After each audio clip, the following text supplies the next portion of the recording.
I'm going to slow down here a minute and play a song for you. I just recorded this song on my new live album, which comes out very soon. And recorded up the road in Chico.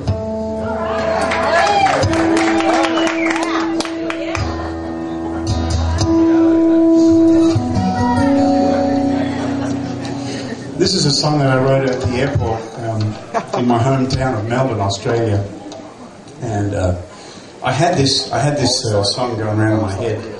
And so once I got through customs and security, I found a quiet spot in the airport, and I finished writing the song. And I was sitting there playing it over and over and over, as I do when I write a song.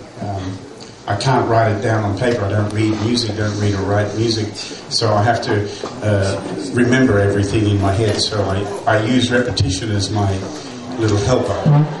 And so I'm sitting there playing the song with my eyes closed, and all of a sudden this little voice joins in, singing the melody that I've just written. And I opened my eyes, and this beautiful little girl, must have been about 6 years old, was standing there, and she was kind of swaying like this and singing the melody. And I thought, wow, I'm really onto something here. And then her mother came over and kind of put her arms around her, and they just swayed like that. And they both sang the melody. Turns out that the mother and the father were both musicians, so the daughter was quite okay about walking up to a stranger and starting singing. Anyway, so before we got on the plane, I asked the mother, I said, what's your daughter's name? And she said, Ruby. And I got down on my knees in front of Ruby, and I said... Ruby's eyes, Rob. Yeah, I know. Thank you, brother. Thank you very much. I said, Ruby, I've just written you a song. So here it is, Ruby's Eyes.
Thank you.